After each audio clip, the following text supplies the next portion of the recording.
A black farmer walked into an airplane showroom at the Swansea airport, ready to pursue a dream he had cherished for years. However, instead of being welcomed, he faced judgment and racism from the sales staff and onlookers. Would cruel prejudices stand in the way of his aspirations? Before we begin, where are you watching this video from? Share in the comments below, and don't forget to hit subscribe so you won't miss more meaningful stories like this. William, a hard-working black man with the sun-kissed skin of a farmer, parked his battered pickup truck outside the sleek, modern showroom. His muddy boots, faded cap, and worn-out checkered shirt contrasted starkly with the gleaming building, but he wasn't there to impress anyone. Today was the day he intended to turn his dream into reality, owning a private jet. As William stepped inside, his footsteps echoed on the polished marble floor, drawing the attention of everyone in the room. But the looks he received weren't welcoming or curious. They were filled with cold judgment and disdain. Salespeople in tailored suits sized him up dismissively, while a young man, likely the manager, frowned in disbelief. Nearby, a well-dressed woman whispered to her companion, "What's he doing here? He looks like he just walked off a farm." Her words were followed by a soft chuckle. William felt every stare and every whisper, but he refused to be intimidated. Keeping his head held high, he walked steadily toward the display area, where luxurious jets gleamed under the showroom lights. He stopped in front of a sleek, elegant aircraft and reached out to touch its polished surface, his fingers grazing the smooth metal. This wasn't just a machine to him, it was a symbol of the hard work and success he had achieved. In the corner of the room, a group of customers exchanged glances and whispered louder. "What does he think he's doing?" muttered a middle-aged man. "Probably imagining he's a pilot." William froze for a moment, his fists clenching as he steadied himself. He didn't respond or walk away.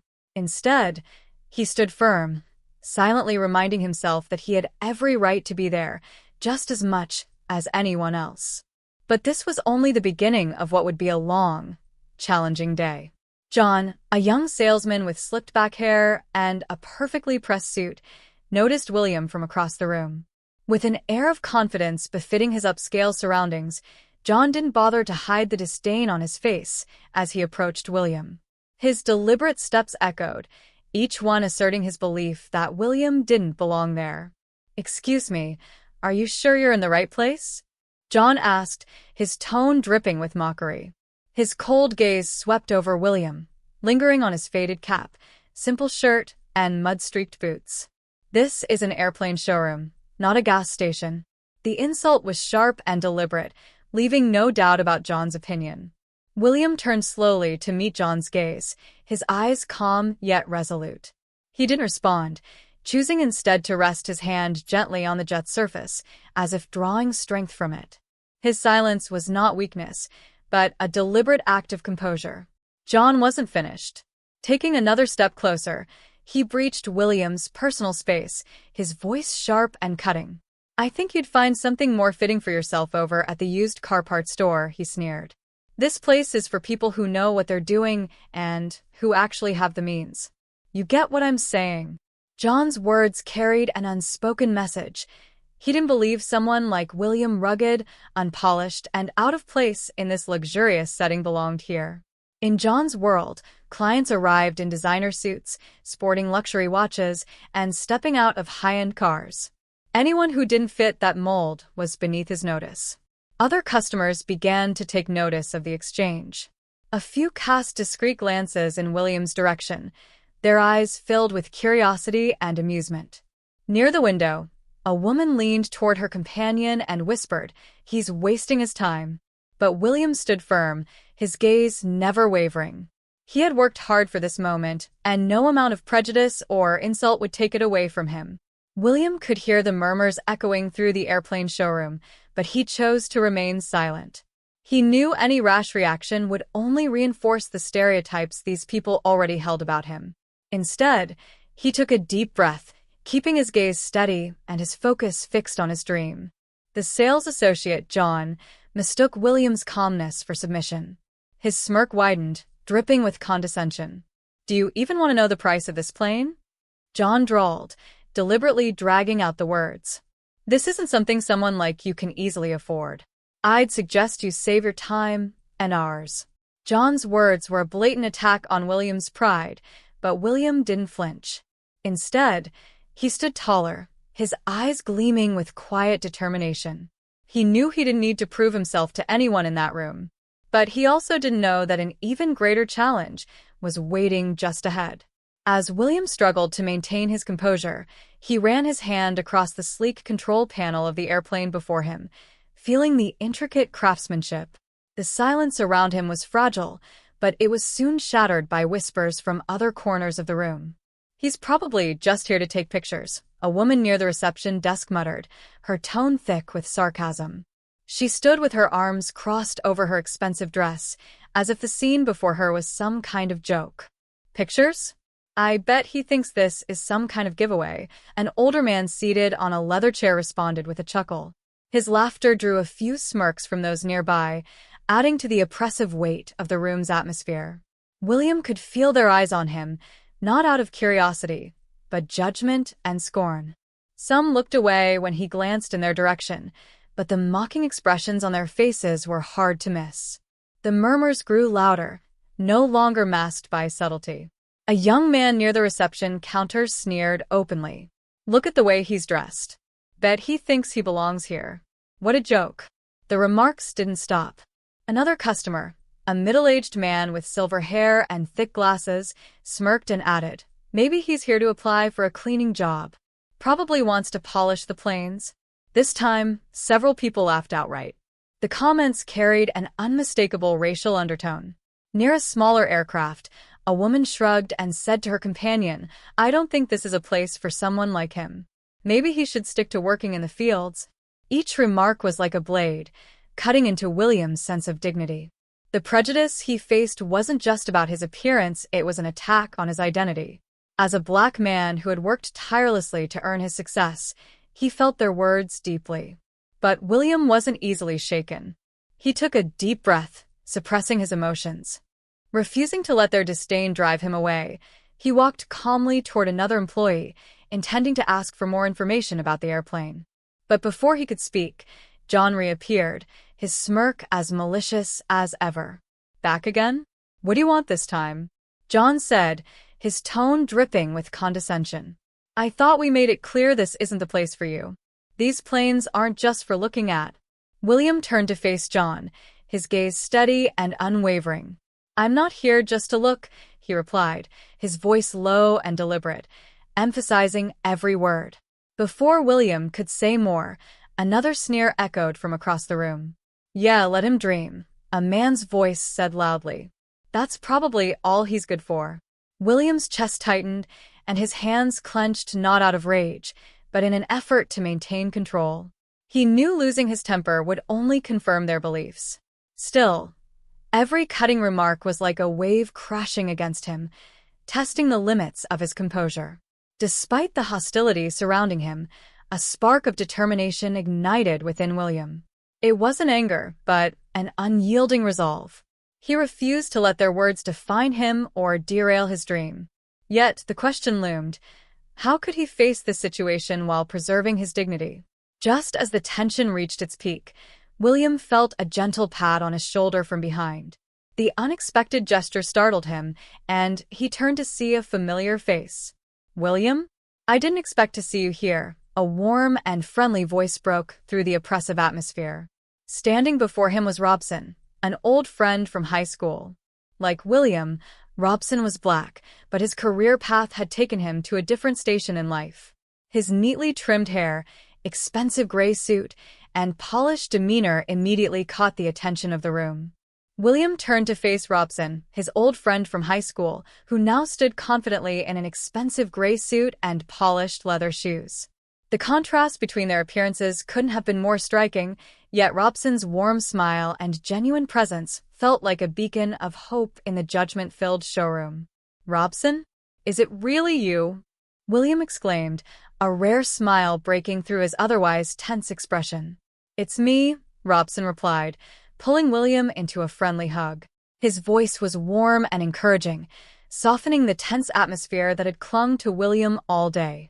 "What are you doing here?" Don't tell me you're here to buy a plane. Robson chuckled lightly, his eyes sparkling with respect rather than skepticism, a response William hadn't yet encountered from anyone else in the room.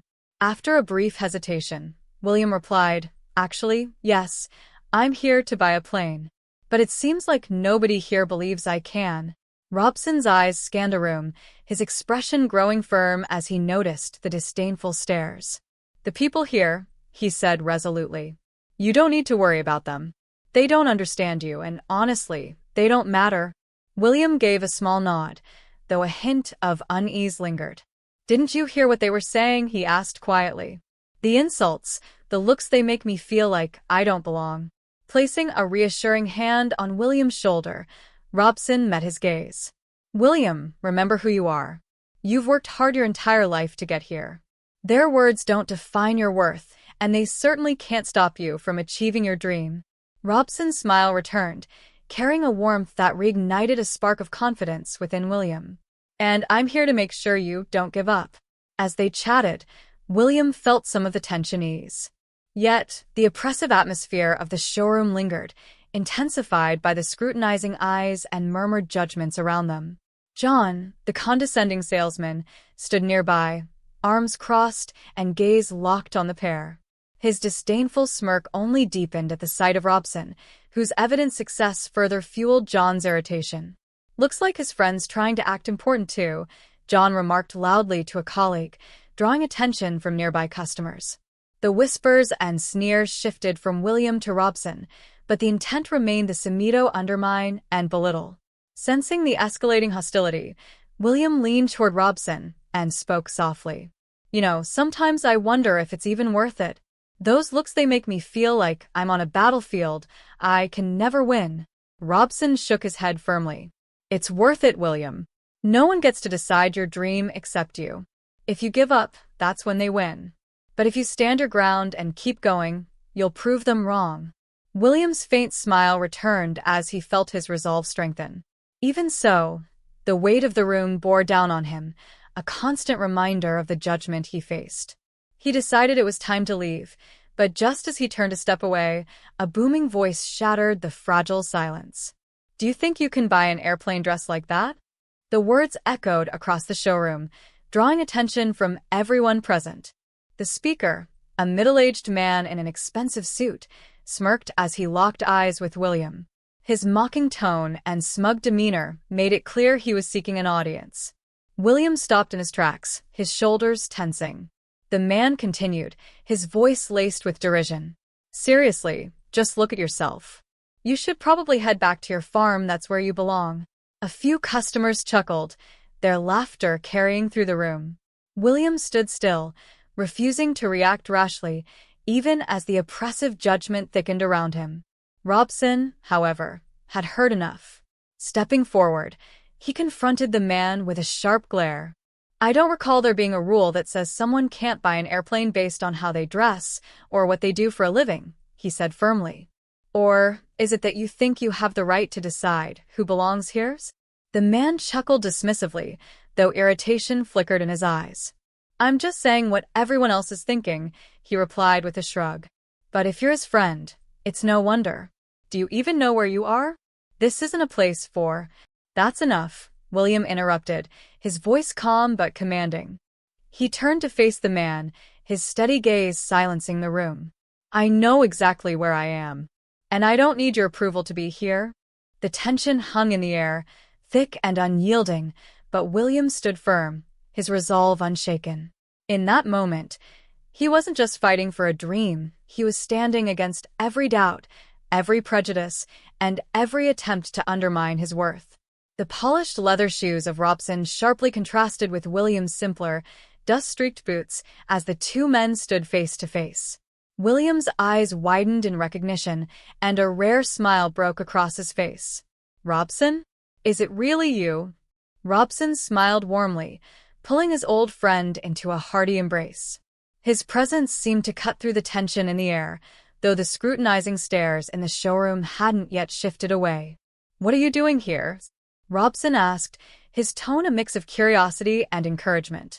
He gave a playful chuckle and added, "Don't tell me you're here to buy a plane?"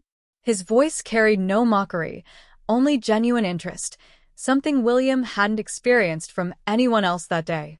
But still, William hesitated, a flicker of embarrassment creeping into his expression.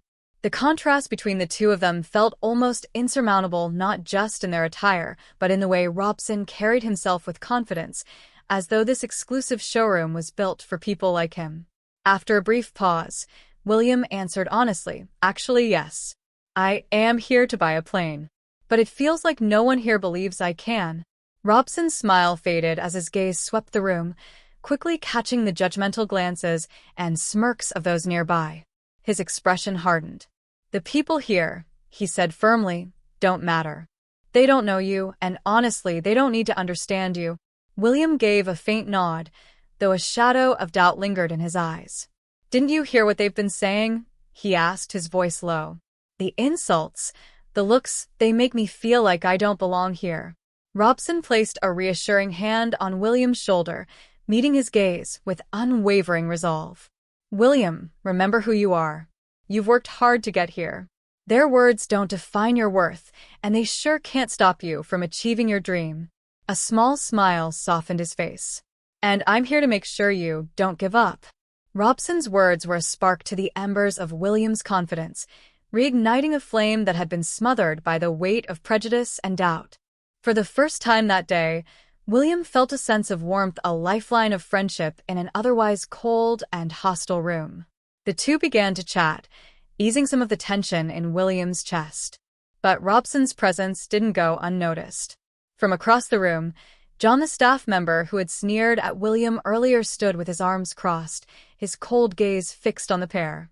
His disdain deepened, fueled by Robson's evident success and self-assurance. "Looks like his friend thinks he's important too," John muttered loudly to a nearby colleague, his voice carrying across the room. A few murmurs of agreement rippled through the crowd, their attention now divided between William and Robson. William leaned toward Robson and spoke softly. "You know, sometimes I wonder if this is even worth it. The way they look at me, it's like I'm standing on a battlefield I can never win." Robson shook his head, his voice steady and firm. "It's worth it, William. No one gets to decide your dream except you. If you give up, that's when they win. But if you stand your ground, you'll prove them wrong." A faint smile returned to William's face. His fists clenched tightly at his sides, not in anger but in resolve. He fixed his gaze on the sleek airplane ahead, its polished surface gleaming under the showroom lights. The oppressive weight of judgment still hung in the air, but for the first time, he felt like he wasn't alone in carrying it. Just as William was about to step away, a booming voice shattered the uneasy silence. "Do you think you can buy an airplane dressed like that?" The question hung in the air, sharp and cutting. Heads turned toward the source, a middle-aged man in an expensive gray suit, his polished leather shoes gleaming like mirrors. His smirk was dripping with disdain as he locked eyes with William. William stopped in his tracks, his shoulders tensing. He didn't turn around immediately, but the man, emboldened by the attention, pressed on. "Seriously, just look at yourself. You should probably head back to your farm where you belong." A ripple of laughter followed, faint but loud enough to sting. A woman near the reception desk covered her mouth, her eyes gleaming with cruel satisfaction. The man's words seemed to embolden others, their judgmental glances now accompanied by smirks and quiet murmurs. Robson frowned and stepped forward, ready to confront the man, but William raised a hand to stop him. This was a moment he needed to face alone. Slowly, William turned his head, meeting the man's gaze directly. His voice was calm, sharp, and steady as he said, "If you have something to say to me, just say it." The laughter in the room faltered, if only for a moment.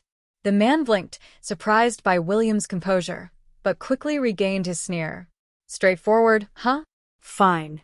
I'll be blunt. You look completely out of place here. This is a place for people who can actually afford their dreams, not for wishful thinking."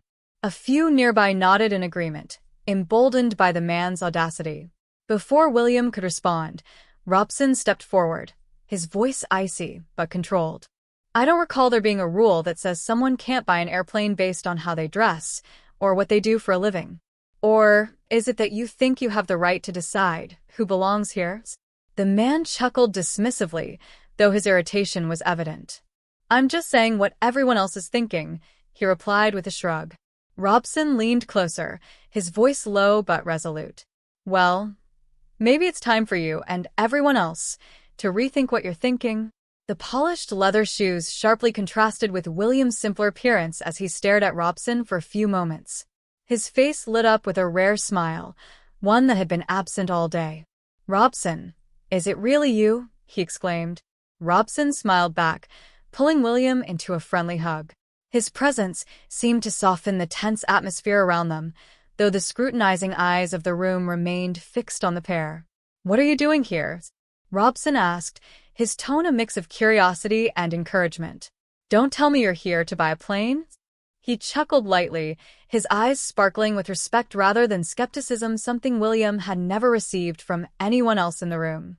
William hesitated, feeling the stark contrast between himself and Robson, not just in appearance, but in how Robson carried himself, so confident in an environment like this. Finally, William answered honestly, actually, yes. I'm here to buy a plane, but it seems like nobody here believes I can. Robson glanced around at the people nearby, his eyes sharpening. The people here? You don't need to worry about them. They don't understand you, and honestly, they don't matter. His voice was firm but encouraging. William gave a slight nod, though a hint of unease lingered in his eyes.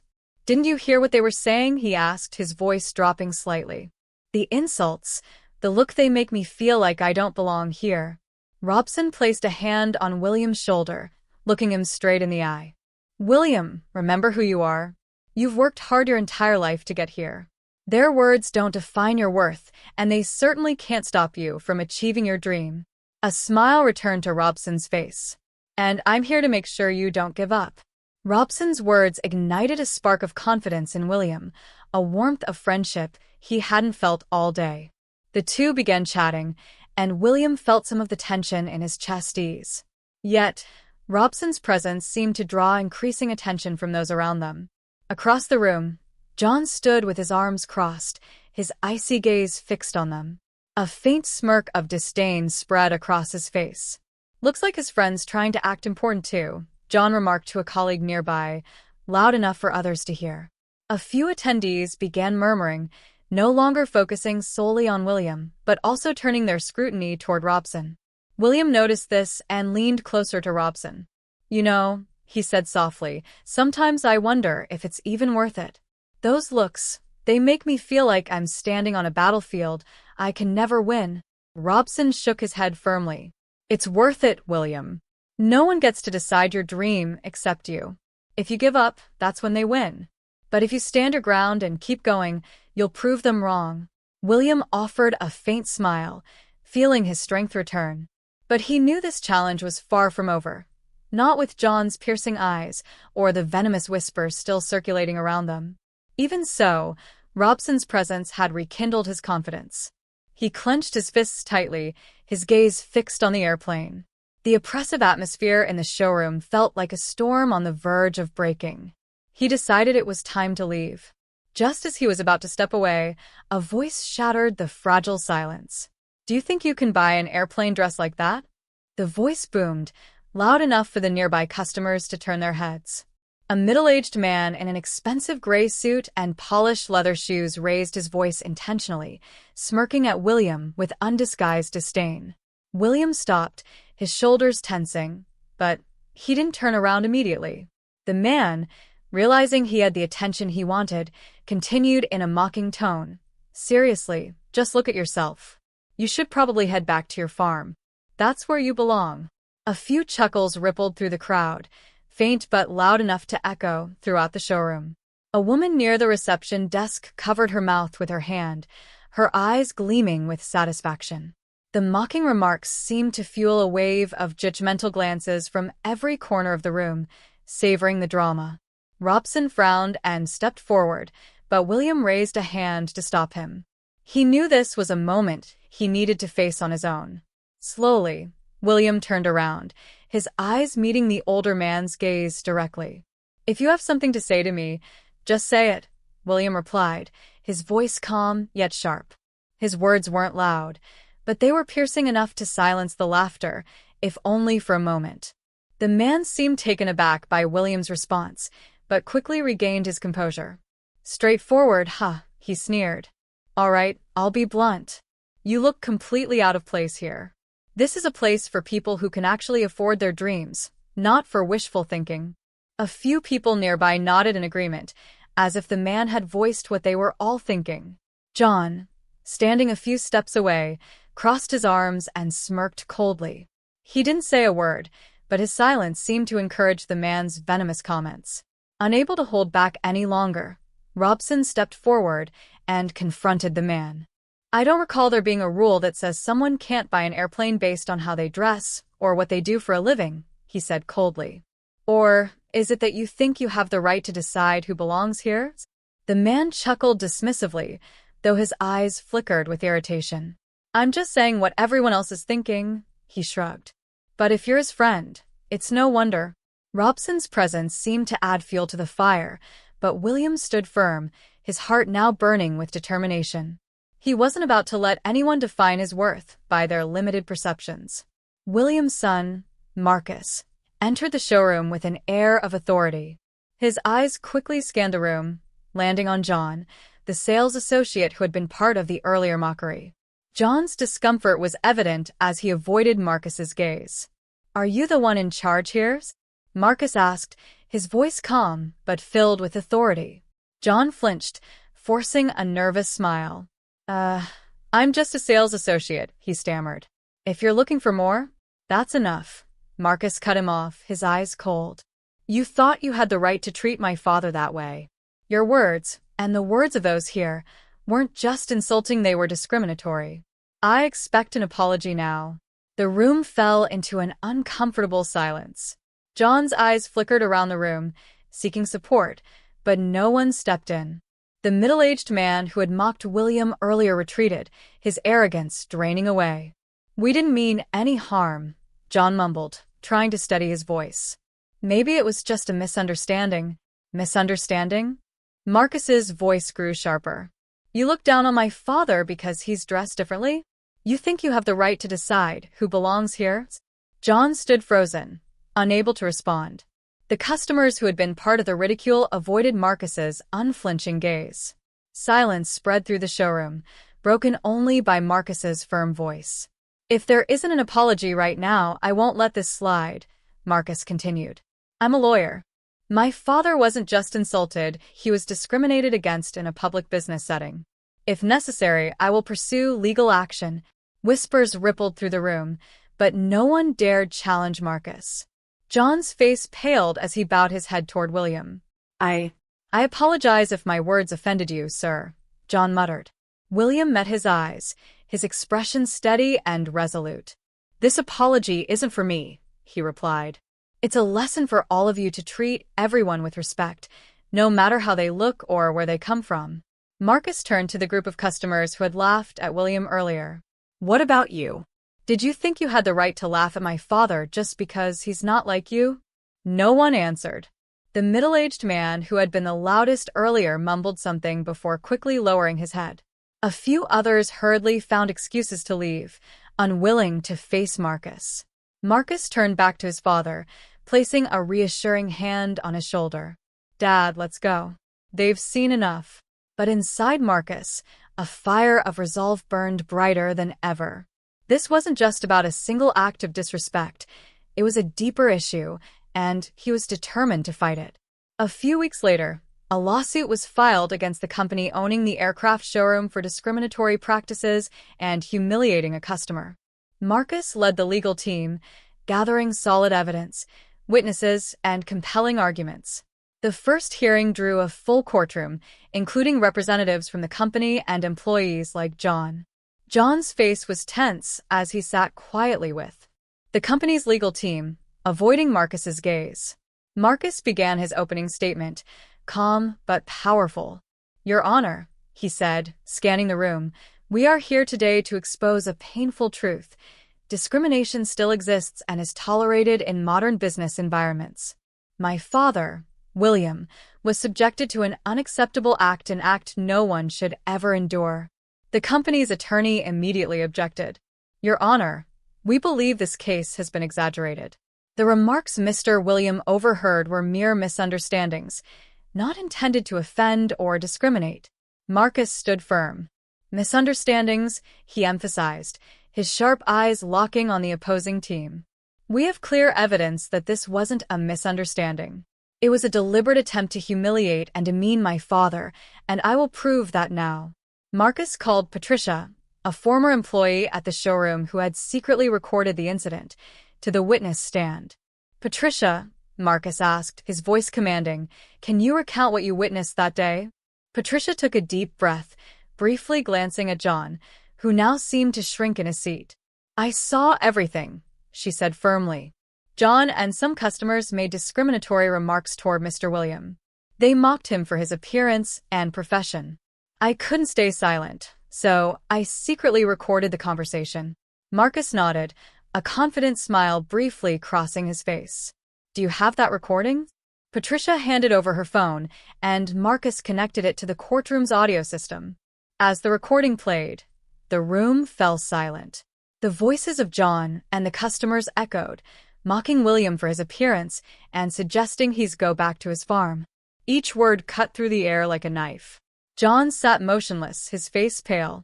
The company's attorneys exchanged uneasy glances as the full weight of the evidence settled over the room. As Marcus entered the gallery, the mood in the room shifted. Eyes quickly turned away from him, avoiding his intense gaze. At the reception desk, John, the sales associate, tried to maintain composure, though his unease was evident. Marcus approached him with calm authority. Are you the one in charge here? Marcus asked, his voice carrying an undeniable weight. John flinched, forcing a nervous smile. I'm just a sales associate, he stammered. If you're looking for more information, that's enough, Marcus interrupted, his icy gaze locking onto John. You thought you had the right to treat my father that way? Your words and those of others here weren't just insulting. They were blatantly discriminatory. I expect an apology now. The tension in the room was palpable. John began to sweat, glancing around the room for support, but no one dared to intervene. The middle-aged man who had mocked William earlier stepped back, his arrogance draining from his face. We didn't mean any harm, John mumbled, trying to steady his voice. Maybe it was just a misunderstanding. A misunderstanding? Marcus's voice sharpened. A misunderstanding that you looked down on my father simply because he was dressed differently? A misunderstanding that you thought you had the right to decide who belongs here? John froze, unable to respond. The room fell silent, the customers who had ridiculed William now avoiding Marcus's gaze. If there isn't an apology right now, Marcus continued, I won't let this slide. I'm a lawyer. My father wasn't just insulted. He was subjected to blatant discrimination. I will pursue legal action against you and this company if necessary. Whispers rippled through the room, but no one dared oppose Marcus. Finally, John awkwardly bowed his head. I apologize if my words offended you, he stammered. William met John's eyes, his expression no longer angry, but steady and resolute. This apology isn't for me, he said. It's a lesson for you all to learn how to treat everyone with respect, no matter how they look or where they come from. Marcus turned toward the group of customers who had mocked William earlier. What about you? Did you think you had the right to laugh at my father just because he's not like you? No one responded. The middle-aged man who had been the loudest earlier mumbled incoherently, lowering his head. A few others hurriedly found excuses to leave the gallery, unwilling to face Marcus. Turning back to his father, Marcus placed a reassuring hand on William's shoulder. Dad, let's go. They've seen enough. Though the confrontation had ended, Marcus's resolve burned brighter than ever. This wasn't just about his father. It was about fighting for respect and dignity for all people who face discrimination. Weeks later, a lawsuit was filed in the local court. The company that owned the showroom faced accusations of discriminatory practices. Marcus, leading the legal team, gathered evidence, witnesses, and compelling arguments. At the first hearing, The courtroom was packed with company representatives, attorneys, and employees, including John, who had mocked William. John sat quietly, avoiding Marcus's gaze. Marcus began his opening statement, calm but powerful. "Your Honor," Marcus said, scanning the room, "we are here today to shed light on a painful truth. Discrimination not only exists, but is tolerated in modern business environments. My father, William, was subjected to an unacceptable act, one that no one in this society should have to endure." The company's attorney rose immediately to object. "Your Honor, we believe this case has been exaggerated. The remarks Mr. William overheard were mere misunderstandings, not intended to offend or discriminate." Marcus remained undeterred. "Misunderstandings?"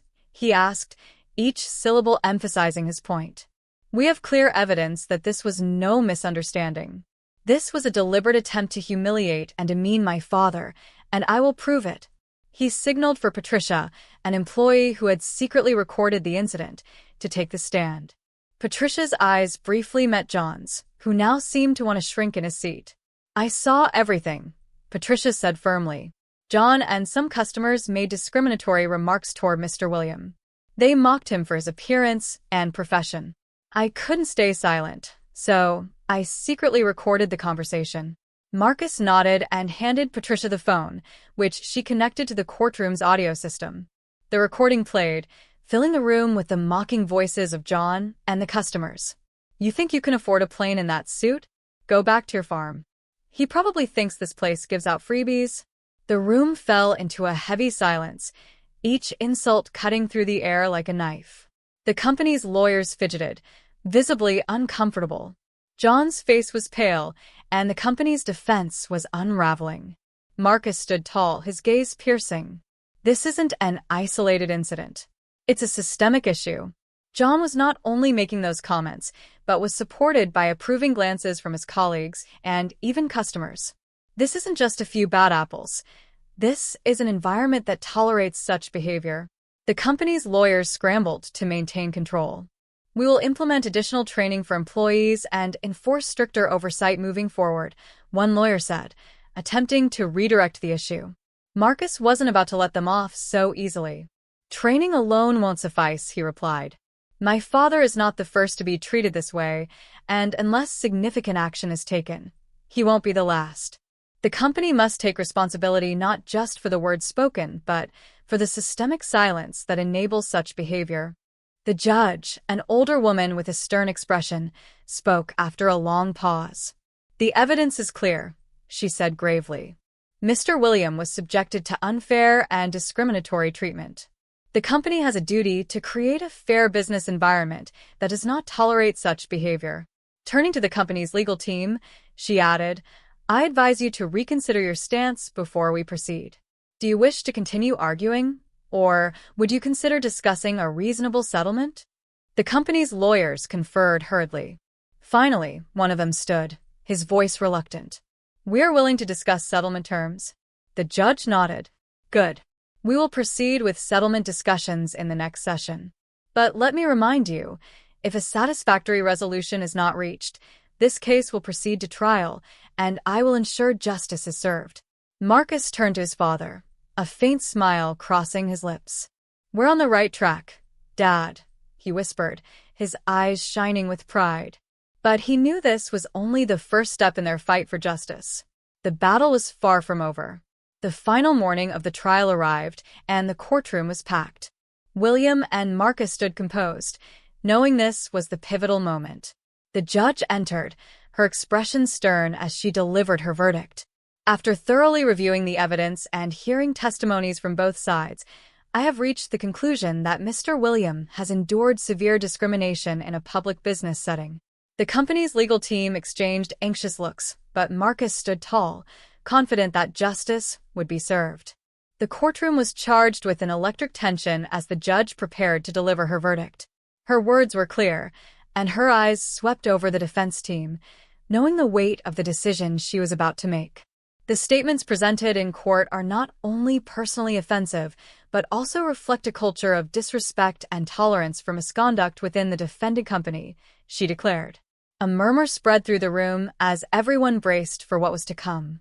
The judge continued, "This behavior violates fundamental principles of fair business practices and goes against existing human rights and anti-discrimination laws." The company's legal team lowered their heads, avoiding the gaze of those around them. John, who had been at the center of the controversy, sat silently, his face pale, while some of the clients who had mocked William tried to shrink into their seats. Therefore, the judge's voice grew firmer. "I declare that the defendant company is directly responsible for acts of discrimination and harassment against Mr. William. The company is ordered to pay a substantial fine of $500,000. This amount will compensate Mr. William and fund programs promoting equality and combating racism." The courtroom was stunned by the penalty's magnitude, one that would undoubtedly impact the company's reputation and operations. But the judge wasn't finished. "In addition," she added, her voice resolute, "the company must implement mandatory training programs on equality and anti-discrimination for all employees. These programs will be supervised by an independent body to ensure their effectiveness." Marcus nodded, a faint smile tugging at his lips. This was what he had hoped for, not just financial compensation, but a shift in the company's culture. The judge turned to the company's representatives, her disappointment evident. "I also mandate that the company issue a public apology to Mr. William, both in writing and across public media platforms. An apology is not just an acknowledgement of wrongdoing, it is the first step toward rebuilding trust with the community." With that, the court was adjourned. William turned to Marcus, his eyes filled with gratitude and pride. "You did it," he said, his voice thick with emotion. Marcus placed a hand on his father's shoulder. "This is justice, Dad," he replied, steady and resolute. On the other side, John quietly slipped out of the courtroom, his face ashen and his eyes troubled.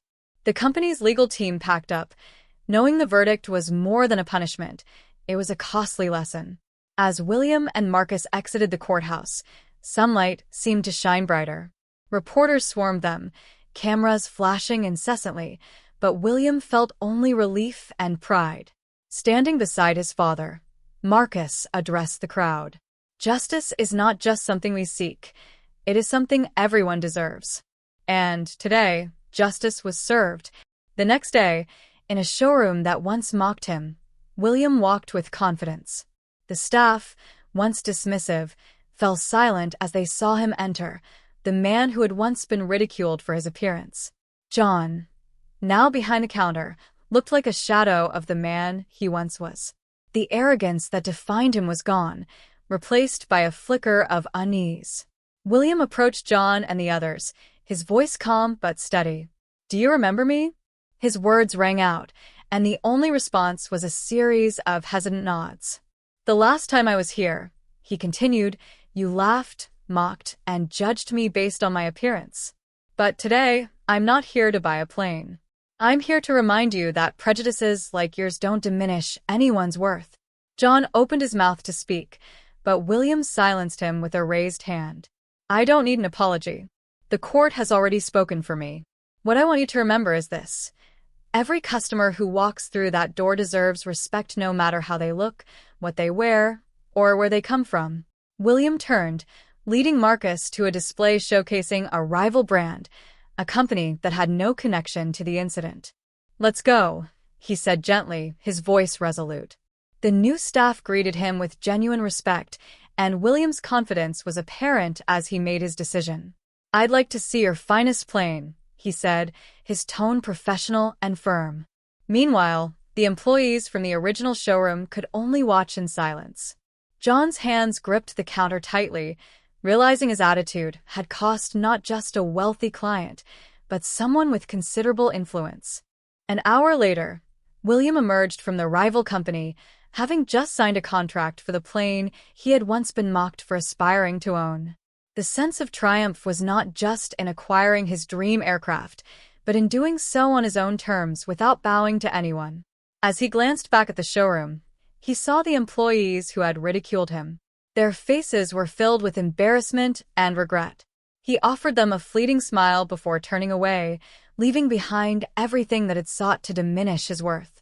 Above him, The airplane he had just purchased waited, a symbol of freedom, self-respect, and the unwavering resolve to rise above prejudice. The sleek plane cut through the clear blue sky, reflecting the light as it carried William toward the future where dignity and justice were no longer compromised. As the plane descended, its sleek body reflected the radiant sunlight, highlighting the logo of a rival company, one that had treated William with the respect and professionalism he deserved. Inside the spacious cabin, William gazed out the window, his heart filled with pride and fulfillment.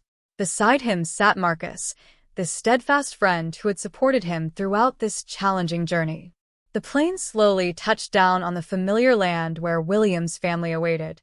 As the aircraft door opened, William stepped out to the warm embrace of his wife and children. Their beaming smiles spoke volumes, not just the joy of seeing him achieve his dream, but the pride in his fight to uphold his dignity. His wife stepped forward, taking his hand. Her eyes sparkled with admiration. "You did it," she whispered, her voice filled with love and encouragement. His children, dressed neatly, rushed to hug him, calling his name with a mix of reverence and joy. That evening, the William family gathered around the dining table, the warm glow of the lights filling the room. Their conversation was not just about the triumph, but also the valuable lessons learned from William's arduous journey. He recounted the scornful looks, the harsh words, and how he had faced them with unwavering confidence and determination. "I'm not a perfect man," William said, meeting each family member's gaze. "But I've always believed that no one has the right to define our worth except ourselves. What I did wasn't just for my dream. It was to prove that we can overcome any prejudice, as long as we don't give up." Marcus, seated beside his father, nodded slightly. "Justice doesn't come naturally," he added. "We must stand up for it, fight for it, and never stay silent in the face of injustice." Elsewhere, the antagonists of this story were facing the consequences of their actions. John, once arrogant and full of hubris, was no longer employed at the aircraft showroom. After substantial fines and stringent court oversight, the company had to overhaul its training and operations entirely.